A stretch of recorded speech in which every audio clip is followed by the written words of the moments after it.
करेंगे। Last class में हमने फर्स्ट चैप्टर डिस्कस किया था द लिविंग वर्ल्ड, जीव जगत। और आज हम जीव जगत का वर्गीकरण को हम डिस्कस करेंगे। जिनका भी एग्जाम होगा डियर 2025 में, जो प्रिपरेशन कर रहे होंगे नीट के लिए, बीएससी नर्सिंग के लिए, या मेडिकल फील्ड में जाना चाहते हैं, कोई भी कोर्सेज को आपने चूज किया है, बायोलॉजी है आपका तो उनमें लैब असिस्टेंट का भी प्रिपरेशन कर रहे होंगे, तो इन सभी के लिए इम्पोर्टेंट रहने वाला है डियर। मेडिकल फील्ड में जितने भी बच्चे जाना चाहते हैं सबके लिए इम्पोर्टेंट है, क्योंकि 11 की चैप्टर है आपका ये बायोलॉजी की। और chapter wise dear Hindi medium में आपको दिए जाएंगे। ये रिकॉर्डिंग टाइप में एक वीडियो मिलेगा डियर, जो कि आपको सुनने के बाद आप लोग तो रिवीजन किए होंगे, क्योंकि बायोलॉजी में एक चीज है डियर, एनसीईआरटी बुक को जितने बार आप पढ़ सकते हैं, जितने बार आप जितने बार पढ़ेंगे, कम से कम 15 to 20 टाइम्स तो पढ़ना चाहिए डियर। इतनी बार पढ़ने के बाद तभी आपको एक एक लाइन याद रहेगा। और इसमें क्या करता है बायोलॉजी में कि आपकी एनसीईआरटी की लाइन से ही क्वेश्चन लिए जाते हैं, तो इसलिए आप लोग जितने बार पढ़ें उतना भी कम होता है डियर इसमें, बायोलॉजी के अंदर में। तो आप लोग एक बार जरूर सुनिए और आपको याद रहेगा डियर।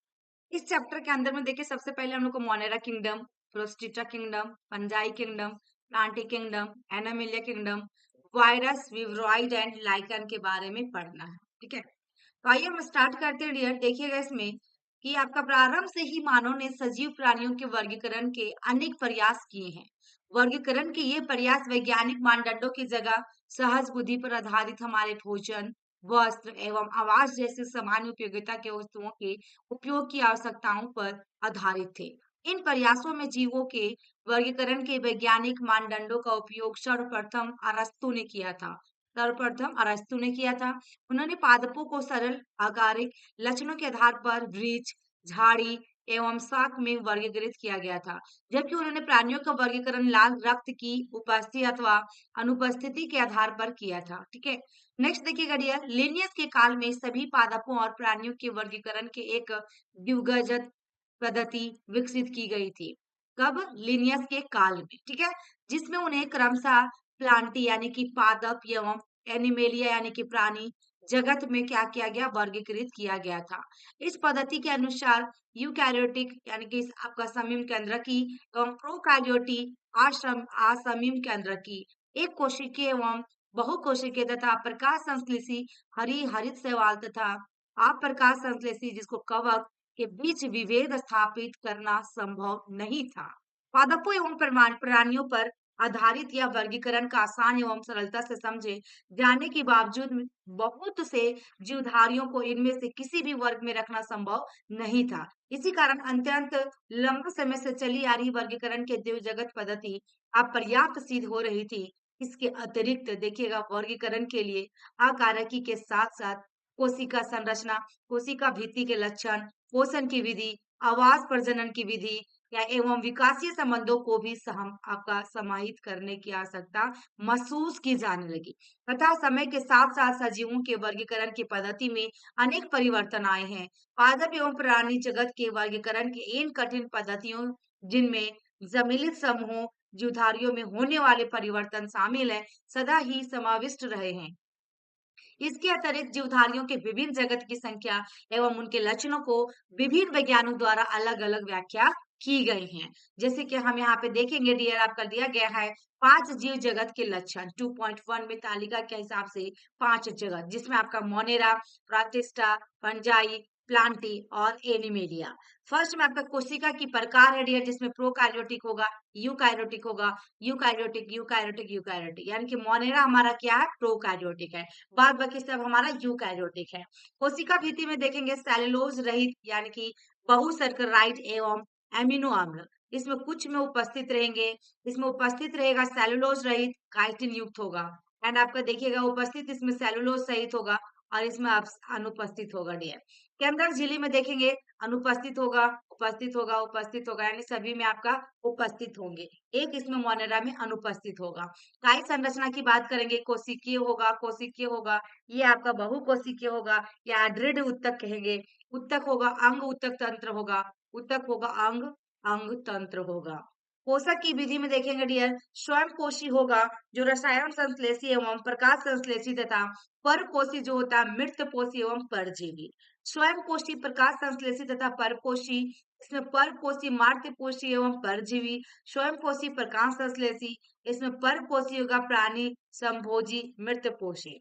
देन प्रजनन की विधि जो होगा संयुग्मन होगा, युग्मन है आपका संलयन का, आपका संयुग्मन होगा, निषेचन होगा और ये भी आपका दोनों निषेचन होगा। देखिएगा डियर उसके बाद सन आपका 1969 में आर.एच. व्हिटेकर द्वारा एक 5 जगत वर्गीकरण की पद्धति प्रस्तावित की गई थी। इस पद्धति के अंतर्गत सम्मिलित किए गए जाने वाले जगतों के नाम Monera, protista, fungi, Plantae, animalia है।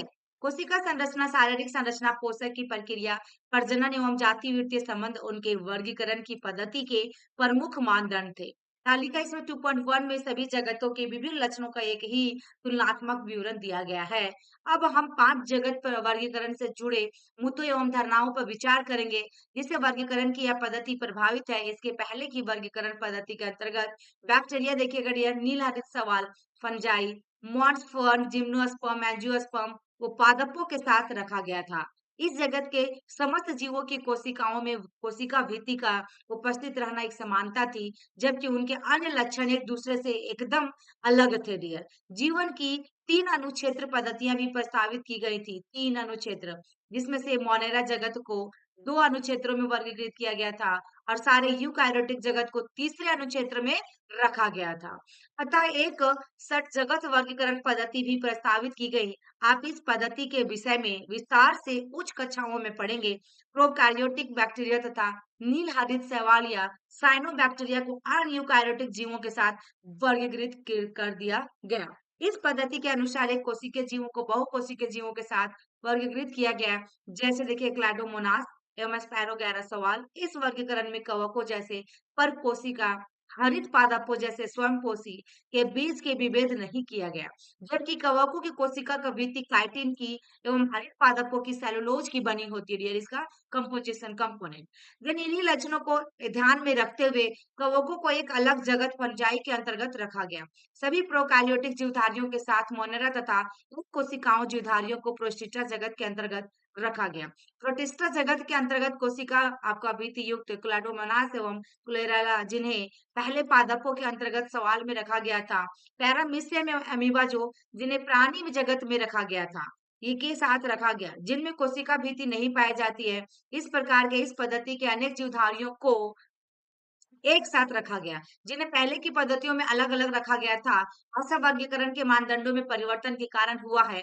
इस प्रकार के परिवर्तन भविष्य में भी हो सकते हैं, जो लक्षणों तथा विकासीय संबंधों के प्रति हमारी समझ में सुधार पर निर्भर होगी। समय के साथ-साथ वर्गीकरण की एक ऐसी पद्धति विकसित करने का प्रयास किया गया, जो न सिर्फ आकारिक, कायिक एवं प्रजनन संबंधी समानता पर आधारित है, बल्कि जाति वृत्तीय हो और विकासीय संबंधों पर भी आधारित हो। इस अध्ययन में हम विटेकर पद्धति के अंतर्गत मोनेरा, प्रोटिस्टा एवं फंजाई के लक्षणों का अध्ययन करेंगे।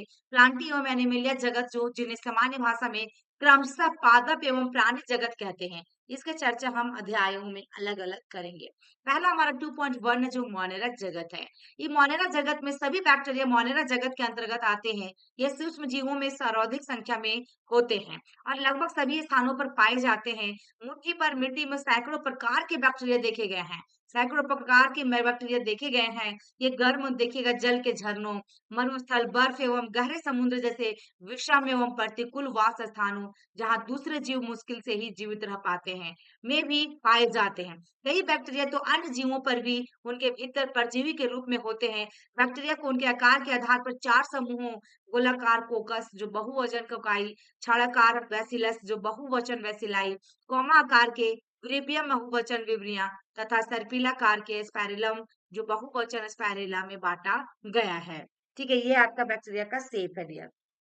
यहाँ पे देखिएगा बीजाणु है, बेसिलाई है, कोकाई है, स्पाइरेला है और कासव है और विब्रियो है। विभिन्न आकार के बैक्टीरिया जो कि आपका यहाँ पे दिया गया है। नेक्स्ट देखेंगे डियर, संरचना में बैक्टीरिया अत्यंत सरल प्रतीत होते हैं, परंतु इनका व्यवहार अत्यंत जटिल होता है। ठीक है, चयापचय यानी कि उपापचय की दृष्टि से अन्य जीवधारियों की तुलना में बैक्टीरिया में बहुत अधिक विविधता पाई जाती है। उदाहरण स्वरूप में अपना वे भोजन अकार्बनिक पदार्थों से संश्लेषित कर सकते हैं। ये प्रकाश संश्लेषित स्वांशकोशी अथवा रसायन संश्लेषित स्वांशकोशी होते हैं, अर्थात वे अपना भोजन स्वयं संश्लेषित नहीं करते हैं, अपितु भोजन के लिए अन्य जीवधारियों अथवा मृत कार्बनिक पदार्थों पर निर्भर रहते हैं। दूसरा में देखेंगे 2.11 में आध बैक्टीरिया। जो ये विशिष्ट प्रकार के बैक्टीरिया होते हैं और ये बैक्टीरिया अत्यंत कठिन वास स्थानों जैसे अत्यंत लवणीय क्षेत्र हैलोफी, गर्म झरने यानी कि आपका देखिएगा थर्मोएडोफिलस एवं कच्छ क्षेत्र जिसमें मैथोजेन में पाए जाते हैं। ठीक है, याद बैक्टीरिया तथा अन्य बैक्टीरिया की कोशिका भित्ति की संरचना एक दूसरे से क्या होता है डियर, भिन्न होते हैं। यही लक्षण उन्हें प्रतिकूल अवस्थाओं में जीवित रखने के लिए उत्तरदायी है। आपका मैथोनोजेन अनेक रूमिनेंट पशुओं जैसे गाय एवं भैंस के आंत्र में पाए जाते हैं। कौन पाए जाते हैं? मैथोनोजेन जो होता है आपका, तथा इनके गोबर से मीथेन जैव गैस का उत्पादन भी करते हैं। तीसरा में देखिएगा 2.12 में यू बैक्टीरिया। यू बैक्टीरिया अथवा वास्तविक बैक्टीरिया की पहचान एक कठोर कोशिका भित्ति एवं एक कासाव चाल चल बैक्टीरिया द्वारा की जाती है। साइनोबैक्टीरिया जिन्हें नील हरित सवाल भी कहते हैं, हरित पादपों की तरह क्लोरोफिल पाया जाता है। ये प्रकाश संश्लेषण संपोषी होते हैं। साइनोबैक्टीरिया एक कोशिकीय आपका क्लोनिया अथवा तंतुमय आलवन जलीय समुद्री अथवा स्थलीय शैवाल है। इनकी कॉलोनी प्राय जेलीनुमा आवरण से ढकी रहती है, जो प्रदूषित जल में बहुत फलते फूलते हैं। बैक्टीरिया जैसे कि नॉन स्टोक एवं एनीबिना पर्यावरण के नाइट्रोजन को आपका हेटेरोसिस्ट नामक विशिष्ट कोशिकाओं द्वारा स्थिर कर सकते हैं। रसायन संश्लेषी बैक्टीरिया नाइट्रेट नाइट्रेट एवं अमोनिया जैसे विभिन्न अकार्बनिक पदार्थों को ऑक्सीकृत कर उनमें से ऊर्जा का उपयोग एटीपी उत्पादन के लिए करते हैं। ये नाइट्रोजन, फास्फोरस, आयरन एवं सल्फर जैसे पोषकों के पूर्ण चक्रण में महत्वपूर्ण भूमिका निभाते हैं।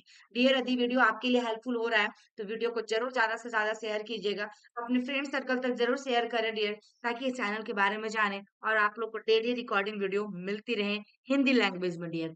चाहते हैं तो डेली आप लोग वीडियो चाहते हैं 11-12 का पूरा ऑल चैप्टर, तो वीडियो को जरूर शेयर कीजिएगा डियर, और आप लोग प्यारा सा कमेंट कीजिएगा, लाइक कीजिएगा डियर, और बताइएगा आपको वीडियो कितना हेल्पफुल हुआ आपके लिए। ठीक है, यहाँ पे देखिएगा डियर, एक तंतुमयी सवाल नॉन स्टॉप की यहाँ पे एक चित्र दिया गया है। ठीक है, यहाँ पे देखिएगा हेट्रोसिस्ट डियर, हेट्रोसिस्ट और स्लेस्मी यानी कि आच्छादन। नेक्स्ट डियर देखिएगा परपोसी बैक्टीरिया। परपोसी बैक्टीरिया प्रकृति में बहुलता से पाए जाते हैं और इनमें अधिकतर महत्वपूर्ण अपघटक होते हैं। इन परपोसी बैक्टीरिया में से अनेक का मनुष्य के जीवन संबंधी गतिविधियों पर महत्वपूर्ण प्रभाव डालता है। ये दूध से दही बनाने में, प्रतिजैविकों का उत्पादन में, लैग्यूम पादप की जड़ों में नाइट्रोजन स्थिरीकरण में सहायता करते हैं। कुछ बैक्टीरिया रोगजनक होते हैं जो मनुष्यों, फसलों, फार्म एवं पालतू पशुओं को हानि नहीं पहुंचाते हैं। विभिन्न बैक्टीरिया के कारण जैसे हैजा, टाइफॉइड, टेटनस, साइट्रस, कैंकर जैसी बीमारियां भी होती हैं। नेक्स्ट देखिए, बैक्टीरिया प्रमुख रूप से कोशिका विभाजन द्वारा प्रजनन करते हैं। कभी कभी विपरीत परिस्थितियों में ये बीजाणु बनाते हैं या लैंगिक प्रजनन भी करते हैं, जिनमें एक बैक्टीरिया से दूसरे बैक्टीरिया में डीएनए का पुरातन स्थानांतरण होता है। माइकोप्लाज्मा ऐसी जीवधारी है जिसमें कोशिका भित्ति बिल्कुल नहीं पाई जाती है, इसमें कुछ भी नहीं पाई जाती कोशिका भित्ति, और ये सबसे छोटी जीवित कोशिकाएं होती हैं जो ऑक्सीजन के बिना भी जीवित रह सकती हैं। अनेक माइकोप्लाज्मा प्राणियों और पादपों के लिए रोगजनक होती हैं। ये यहाँ पे देखिएगा डियर, कोशिका भित्ति है, कोशिका झिल्ली एंड आपका डीएनए, जो कि आपका एक विभक्त होता हुआ बैक्टीरिया दिख रहा है। 2.2 में देखिएगा प्रोटिस्टा है। प्रोटिस्टा जैसे सभी कोशिकाओं का हाइड्रोजन को प्रोटिस्टा के अंतर्गत रखा गया है, परंतु इस नजरिए की सीमाएं ठीक तरह से निर्धारित नहीं हो पाती हैं। एक जीव वैज्ञानिक के लिए जो प्रकाश संश्लेषी प्रोटिस्टा है, वह दूसरे के लिए एक पादप हो सकता है। और क्रायो देखिएगा, क्राइसोफाइट, डाइनोफ्लेजेट, यूग्नोलाइड, पंख, कवक एवं प्रोटोजोआ सभी को इस पुस्तक में प्रोटिस्टा के अंतर्गत रखा गया है। प्राथमिक रूप से प्रोटिस्टा के सदस्य जलीय होते हैं। यूकैरियोटिक होने के कारण इनकी कोशिका में एक आपका सुसंगठित केंद्रक एवं अन्य झिल्लीबद्ध कोशिकाएं पाए जाते हैं। कुछ प्रोटिस्टा में कासाफ एवं आपका पक्षवाम भी पाए जाते हैं। ये अलैंगिक तथा कोशिका संलयन एवं युग्मनज जो कि जाइगोट बनने की विधि द्वारा लैंगिक प्रजनन करते हैं। फिर आपका ये 2.21 में देखेंगे क्रायोजोफाइट। क्रायोजोफाइट में इस समूह के अंतर्गत देखिएगा डाइटम तथा सुनहरे शैवाल आपका डेस्टिन जो आते हैं, ये स्वच्छ जल एवं लवणीय समुद्र पर्यावरण दोनों में पाए जाते हैं।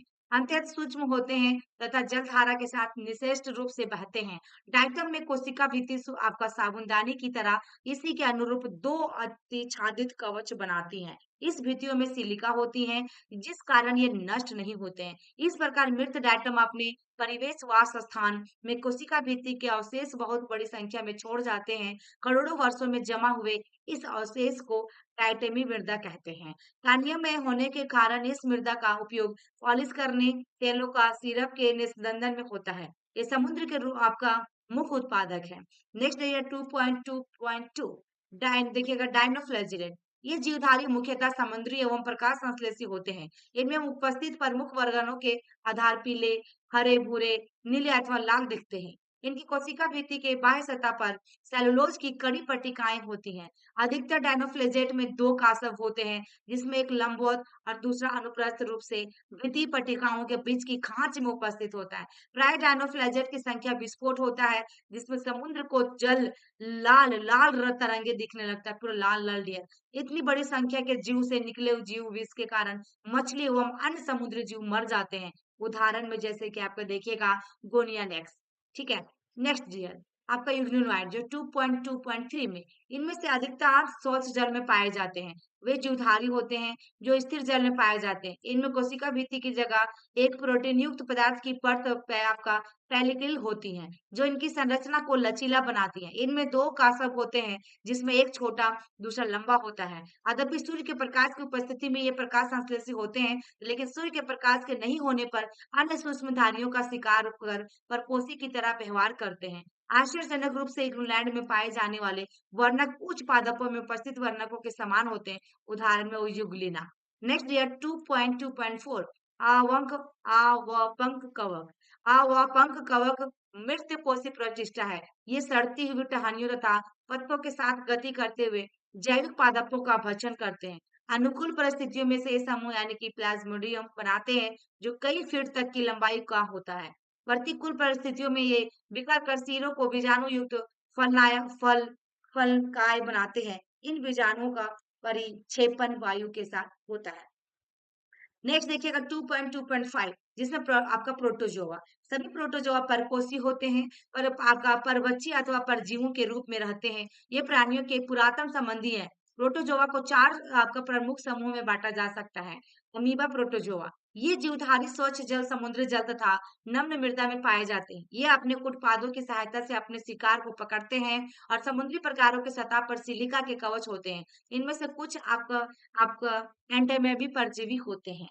नेक्स्ट आपका देखिएगा कासावी प्रोटोजोआ। ये समूह जो होता है सदस्य आपका स्वच्छंद अथवा परजीवी होते हैं। इनके शरीर पर कासव पाया जाता है। परजीवी कासावी प्रोटोजोआ बीमारी के कारण है, जिनसे निर्तालु व्याधि नामक बीमारी होते हैं। उदाहरण में ट्रेपेनोजोमा। नेक्स्ट देखिएगा दियर आपका पश्चिमाभी प्रोटोजोआ। ये जलीय अत्यंत सक्रिय गति करने वाले जीवधारी है, क्योंकि इनके शरीर पर हजारों की संख्या में पश्चिमाभ पाए जाते हैं। इनमें एक गुहा होता है, जो कोशिका की सतह के बाहर की तरफ खुलती है। आपका पश्चिमाभों की लयबद्ध गति के कारण जल से पूरित भोजन गैलेट की तरफ भेज दिया जाता है। उदाहरण में डियर देखिएगा पैरामीशियम।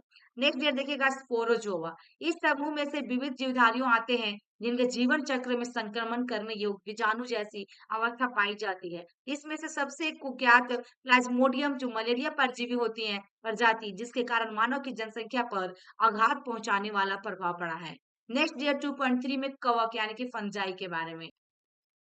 परपोषित जीवों में फंजाई का जीव जगत में विशेष अद्भुत स्थान है। इनकी कार्य तथा वास स्थानों में बहुत भिन्नता होती है। आपने आपने आपने नम रोटी सड़े हुए फलों में कवक को देखा होगा। समान छत्रक मशरूम तथा कुकुरमुत्ता, जिसको आपका टोडस्टूल भी फंजाई है। सरसों की पत्तियों पर स्थित सफेद धब्बे परजीवी फंजाई के कारण होते हैं।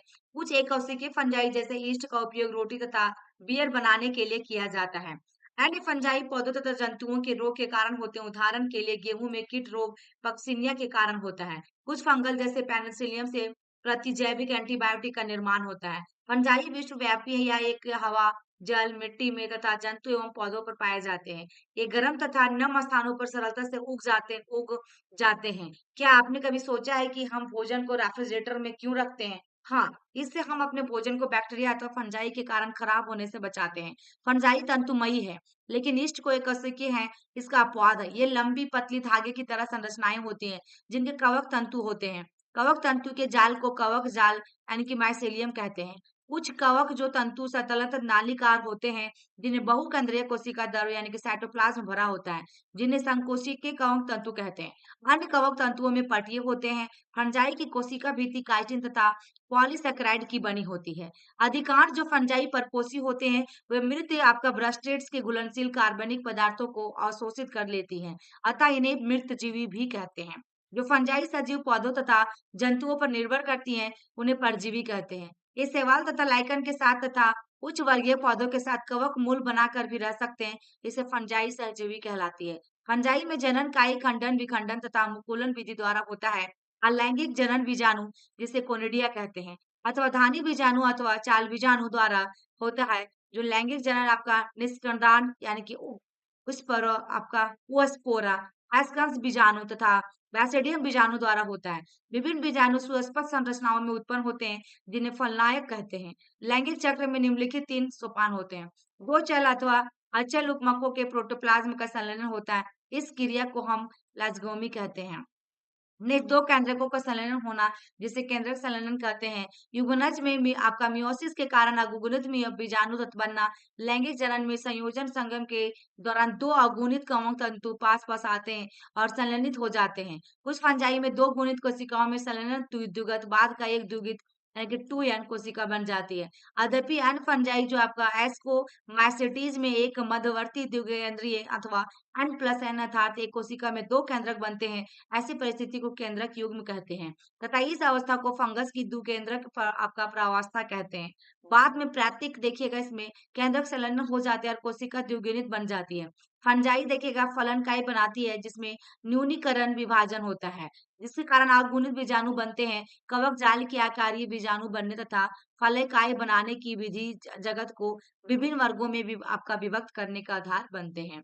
नेक्स्ट देखिएगा डियर फाइलोमैकेसिटीज, ठीक है ना। फाइकोमैसिटीज फाइकोमैसिटीज जलीय आवासों गली सड़ी आपका लकड़ी तथा नम तथा सीलन भरे स्थानों अथवा पौधों पर अविकल्पी परजीवी के रूप में पाए जाते हैं। कवक जाल अपेटीय बहुकेंद्रिक होता है। अलैंगिक जनन चल बीजाणु अथवा अचल बीजाणु द्वारा होता है। ये बीजाणु धनी अंत जातीय उत्पन्न होते हैं। 2 युग्मकों के संलयन से उगमाणु बनते हैं। ये युग्मकों के आकार की जैसे आपका संयुग्मकता अथवा भिन्न आपका समयुग्मकी तथा विषम युग्मकी की हो सकती है। इसका समान उदाहरण है म्यूकर, राइजोपस, रोटी के कवक पहले की बता चुके हैं तथा एलुपुगो सरसों पर परजीवी फंजाई है। नेक्स्ट आपका देखिएगा डियर यहाँ पे एस्कोमैसिटीज, इसमें सामान्यतः थैली फंजाई भी होती है, विरले पाए जाते हैं एवं एस्कोमैसिटीज एक कोशिकीय जैसे ईस्ट यानी कि सको आपका देखिएगा सैकेरोमैसिटीज के अलावा ये बहुकोशिकीय जैसे पेनिसिलम होती हैं और मृत जीव अपघटक परजीवी अथवा समल का रागी पशु विष्ठा पर उगने वाली होते हैं। कवक जल साथी तथा पटीय होते हैं। अलैंगिक बीजाणु आपका कोनिडिया होते हैं, जो विशिष्ट कवक जाल जिसे कोनिड्री मर्धर कहते हैं, पर आपका बहिर्जात रूप से उत्पन्न होते हैं। कोनिडिया अंकुरित होकर कवक जाल बनाते हैं। लैंगिक बीजाणु को एकस्क बीजाणु कहते हैं। ये बीजाणु थैलीसम एकस्क के अंतर्जातीय रूप से उत्पन्न होते हैं। ये ऐसा ही एक वचन एस्कस के विभिन्न प्रकार के फलकाय में लगी रहती हैं, जिन्हें आपका एस्कोकार्प कहते हैं। इसमें से कुछ उदाहरण है आपका देखिएगा एस्परजिलस जो आपका क्लेविसेप तथा न्यूरोस्पोरा है। न्यूरोस्पोरा का उपयोग जैव रासायनिक तथा आनुवांशिक प्रयोगों में बहुत किया जाता है। इसी कारण यह पादप जगत के ड्रोसोफिलिया के समान प्रसिद्ध है। इस वर्ग में आने वाले मॉर्फिल तथा ट्रोफल खाने योग्य होते हैं और इन्हें सुस्वादु भोजन समझा जाता है। नेक्स्ट आपका देखिएगा बेसिडोमाइसिटीज। बेसिडोमाइसिटीज की ज्ञात सामान्य प्रकार के मशरूम ब्रेक आपका ब्रेड फंजाई अथवा पफ बॉल है। ये मिट्टी में लट्टे अथवा आपका वृक्ष के ठुंडों पर तथा सजीव पादपों के अंदर परजीवी के रूप में उगते हैं। जिसे कीट का खंड यानी कि स्मट कवक जाल साखी तथा पटिये होता है। इसमें अलैंगिक बीजाणु प्राय नहीं होते। लैंगिक कायिक जनन खंडन विधि द्वारा बहुत समान है। इसमें लैंगिक अंग नहीं होते। इसमें से प्लाज्मोगेमी विभिन्न स्टेनों वाले 2 कायों की कोशिकाओं अथवा जीन प्रारूप के संलयन से होती हैं। इसमें बनने वाली संरचना द्विकेंद्रकीय जो होती है, जिसे अंतः बैसिडियम बनते हैं। बैसिडियम में केंद्रक संलयन यानी कि कैरियोगामी तथा मिस आपका मियोसिस होता है, जिसके कारण 4 आपका बैसिडियम बीजाणु बनते हैं और बैसिडियम बीजाणु बैसिडियम पर परिजातीय उत्पन्न होते हैं। बैसिडियम जो आपका है फैलान में लगे होते हैं, जिसे बैसिडियोकार्प कहते हैं। इसके कुछ समान उदाहरण है देखिएगा एगेरिकस जो मशरूम होता है और एस्ट्रेलियागो जो कांड तथा पैरकिसिनिया कीट फंगस है। नेक्स्ट आपका देखिएगा ड्यूटेरोमाइसेटीज। ये अपूर्ण कवक भी होते हैं क्योंकि इसकी केवल अलैंगिक अथवा कायिक प्रवासता की ज्ञात हो जाती है। जब इस फंजाई की लैंगिक प्रवासता की खोज हो जाती है, तब उसके उचित वर्ग में रख दिया जाता है। यह भी संभव है कि अलैंगिक कार्य की परिस्थाओं को नाम दे दिया हो, तो उन्हें आपका ड्यूटेरोमाइसेटीज में रख दिया हो। लैंगिक प्रवासता के दूसरे वर्ग में बाद में उन्हें अब अनुबंधों यानी कड़ी का पता लगाकर फंजाई की उचित पहचान की गई। जब उन्हें आपका ड्यूटेरोमाइसेटीज में निकाल दिया गया, तो एक बार जब ड्यूटेरोमाइसेटीज के सदस्यों के उचित लैंगिक प्रवस्थता का पता लग जाए, तब उन्हें एस्कोमाइसेटीज और बैसिडियोमाइसेटीज में सम्मिलित कर लेते हैं। ड्यूटेरोमाइसेटीज केवल अलैंगिक बीजाणु जिन्हें कोनिडिया कहते हैं, ये जनन का आपका करते हैं। इसे कवक जाल पटिए तथा शाखित होते हैं। इसके कुछ सदस्य परजीवी अथवा आपका मृतजीवी अथवा परजीवी होते हैं, लेकिन उनके अधिकांश सदस्य अपशिष्ट के अपघटक होते हैं और खनिज के चक्रण में सहायता करते हैं। इसके कुछ उदाहरण देखिएगा अल्टरनेरिया, कॉलिड्रोट्रैकम तथा ट्राइकोडर्मा। नेक्स्ट आपका देखिएगा पादप जगत जो कि प्लांटी किंगडम। पादप जगत में वे सभी जीव आते हैं यूकैरियोटिक हैं और जिन्हें क्लोरोफिल होते हैं। ऐसे जीवों को पादप कहते हैं। इनमें से कुछ पादप जैसे कीटवर्षी पौधे तथा परजीवी आंशिक रूप से विषमपोषी होते हैं। देखिएगा ब्लडरवर्ट ने वीनस फ्लाइंड्रेप कीटपक्षी पौधों के और अमरबेल यानी कि कुस्कुटा परजीवी का उदाहरण है। पादप कोशिका में कोशिका भित्ति होती है, सेलुलोज की बनी होती है और इसके संरचना के बारे में विस्तृत विवरण अध्याय 3 में पढ़ेंगे। प्लांटी जगत में शैवाल, ब्रायोफाइट, टेरिडोफाइट, जिम्नोस्पर्म तथा एंजियोस्पर्म आते हैं। पादप के जीवन चक्र में 2 सुस्पष्ट अवस्थाएं द्विगुणित बीजाणु उद्भिद तथा अगुणित युग्मकोद्भिद होती हैं। इन दोनों में पीढ़ी एकांतरण होता है। विभिन्न प्रकार के पादप वर्गों दूसरों पर निर्भर करते हैं के अनुसार विभिन्न होती हैं। यूगनस यानी 2n में मियोसिस विभाजन के द्वारा अगुणित n बीजाणु बनते हैं। ये बीजाणु अंकुरित होकर युग्मक को द्विविध बनाते हैं। युग्मक जो आपका नर तथा मादा युग्मक को द्विविध वर बनते हैं, जो संलयन होकर पुनः द्विविध युग्मनज बनाते हैं। युग्मनज से बीजाणु उत्भिद विकसित होता है। इस प्रक्रम को संतति एकांतरण कहते हैं। आप इस जगत का विस्तृत अध्याय 3 में पढ़ेंगे। जंतु जगत जो आपका है एनिमलिया किंगडम, इसमें देखिए इस जगत के विषमपोषी यूकैरियोटिक है, बहुकोशिकीय और उनकी कोशिका कोशिका भित्ति नहीं होती हैं। ये भोजन के लिए आपका परोक्ष तथा अपरोक्ष रूप से पौधों पर निर्भर रहते हैं। ये अपने भोजन को एक आंतरिक गुहिका में पचाते हैं और भोजन के आपका ग्लाइकोजन अथवा वसा के रूप में संग्रहण करते हैं। इनमें प्राणी आपका संपोषण अथवा भोजन अंतर्ग्रहण करना होता है। उनकी वृद्धि का आपका निर्दिष्ट पैटर्न होता है और वे एक पूर्ण वयस्क जीव बन जाते हैं, जिसकी सुस्पष्ट आकृति तथा माप होती है। उस कोटि के जीवों को विस्तृत संवेदी तथा तंत्रिका प्रेरक क्रियाविधि विकसित होती है। इनमें से अधिकांश चलन करने में सक्षम होते हैं। लैंगिक जनन तथा नर तथा मादा के संयम से होता है, संगम से, और बाद में उसमें भ्रूण का विकास होता है। संघ के विभिन्न मुख्य अभिलक्षणों का विस्तृत वर्णन अध्याय 4 में किया गया है। नेक्स्ट देखिएगा विषाणु यानी कि वायरस, वायराइड्स, पोषण, प्रियोन तथा लाइकेन। विटेकर द्वारा सुझाए गए 5 जगत वर्गीकरण में लाइकन व अकोशिकीय जीवों जैसे वायरस, वायरोराइड्स, प्रोसन और प्यूरियन का उल्लेख नहीं किया गया। इनका संक्षिप्त परिचय नीचे दिया गया है। हम सभी कभी न कभी जुकाम अथवा फ्लू से ग्रसित होते हैं। क्या आप जानते हैं कि इनका वायरस कैसे प्रभावित होता है? वायरस का नाम वर्गीकरण में किया गया है, क्योंकि ये देखिएगा आपका वास्तविक में जीवन नहीं है। यदि हम मानते हैं कि सजीवों की कोशिका संरचना होती है, तो वायरस अकोशिकीय जीव है, जिनकी संरचना सजीव कोशिका के बाहर रवेदार होती है। एक बार जब ये कोशिका संक्रमित कर देते हैं, तब ये मेजबान कोशिका मशीनरी का उपयोग अपनी प्रकृति बनाने में करती है और आपका मेजबान को मार देती है। क्या आप वायरस को सजीव अथवा निर्जीव कहेंगे? वायरस का अर्थ है कि विष अथवा विषैला तरल। आपका देखिएगा डिमित्री यानी कि इवानोव्स्की जो 1892 ने तंबाकू के मौजक रोग के रोगाणुओं को पहचाना था, जिन्हें वायरस नाम दिया गया।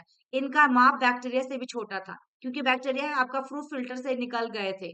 एमडब्ल्यू आपका वैजेरिनिक जो 1898 ने पाया कि संक्रमित तंबाकू के पौधों का रस स्वस्थ तंबाकू के पौधों को भी संक्रमित करने में सक्षम है। उन्होंने इस रस यानी तरल को कंटेजियम आयन फ्लोराइडम संक्रामक जीवित तरल कहा, WH आपका स्टरलाइनर जो 1935 में बताया कि वायरस को रवेदार बनाया जा सकता है और इससे रवे में मुख्यतः प्रोटीन होता है। वे अपनी विशिष्ट मेजबान कोशिका के बाहर निष्क्रिय होते हैं। वायरस अब आपका अविकल्पी परजीवी है। वायरस में प्रोटीन के अतिरिक्त अनुवांशिक पदार्थ भी होता है जो आरएनए तथा डीएनए हो सकता है। किसी भी वायरस से आरएनए अथवा डीएनए दोनों नहीं होते। वायरस के अंदर प्रोटीन या न्यूक्लियो प्रोटीन और इसका अनुवांशिक पदार्थ संक्रामक होता है। प्राय सभी पादप वायरस में एक लड़ी वाला आरएनए होता है और सभी जंतु वायरस में एक अथवा दोहरी लड़ी वाला आरएनए अथवा डीएनए होता है।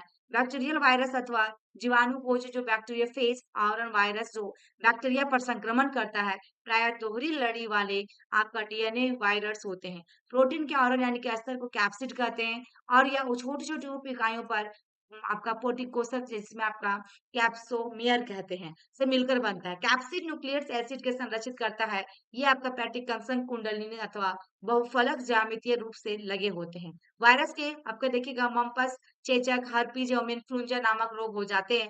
मनुष्यों में एड्स भी वायरस के कारण होता है। पौधों में मेजाक बनना, पत्तियों का मुड़ना तथा कुंचन पीला होना, सिरा स्पष्टता बौना तथा अवरुद्ध वृद्धि होना इसी का लक्षण है। वायरॉइड्स के देखिएगा डियर क्या सन 1971 में टीओ चाइना ने एक नया संक्रामक कारक खोजा और जो वायरस के से भी छोटा तथा इसके कारण पोटैटो स्पिंडल ट्यूबर नामक रोग होता था। वायरसों में आरएनए अथवा प्रोटीन आवरण जो स्तर जो वायरस में पाए जाते हैं और अथवा इनका उनका अभाव होता है। इसलिए वायरॉइड्स के नाम से जाने जाते हैं। वायरॉइड्स के आरएनए का आणविक भार कम था। दूसरा में प्रियोन यानी कि पोषक। आधुनिक चिकित्सा में कुछ आपका संक्रामक न्यूरोलॉजिकल बीमारियां सामान्य रूप से फोल्ड प्रोटीन वाले कारकों द्वारा प्रेषित पाई गई। इन कारकों का आकार वायरस के आकार के समान था। इन कारकों को प्रोशांक कहा गया। प्रोशांक द्वारा आपका प्रणालियों में होने वाली सबसे उल्लेखनीय बीमारियां वेबाइंड अस्पिंजोफॉर्म, आपका एंसोफेलोपैथी, जिन्हें आमतौर पर मवेशियों में आपका मेडाकू रोग कहा जाता है। मनुष्यों का इसका समान प्रकार की जैकब रोग है। ठीक है। नेक्स्ट आपका देखिएगा लाइकेन। लाइकेन शैवाल तथा कवक के सजीवी सहवास अर्थात पारस्परिक उपयोगी सहवास है।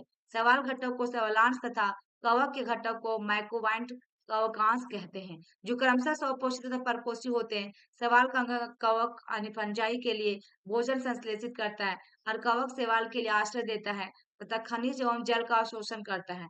इनका सहवास इतना घनिष्ठ होता है कि यदि प्रकृति में लाइकन को देख ले तो यह अनुमान लगाना संभव है कि इनमें दो विभिन्न जीव हैं। लाइकन प्रदूषण के बहुत अच्छे संकेतक है तो वे प्रदूषित क्षेत्रों में नहीं उगते हैं। तो ये थी क्लासेस डियर जो कि आप लोगों को कैसा लगा जरूर बताइएगा कमेंट बॉक्स में। और ये इसकी क्वेश्चंस हैं आपका ये सारांश दिया गया है पूरा। इतना बड़ा चैप्टर का इतना छोटा आपका सारांश है। तो आई होप कि मेरी वीडियो आपको अच्छी लगी हो डियर जो कि 2 मिनट्स में मैंने कंप्लीट किया है। तो आप लोग कमेंट बॉक्स में कमेंट कीजिएगा यदि आपको ऐसे ही सभी चैप्टर की वीडियो चाहिए डियर ऑडियो रिकॉर्डिंग के टैब में तो आप जरूर बताएंगे।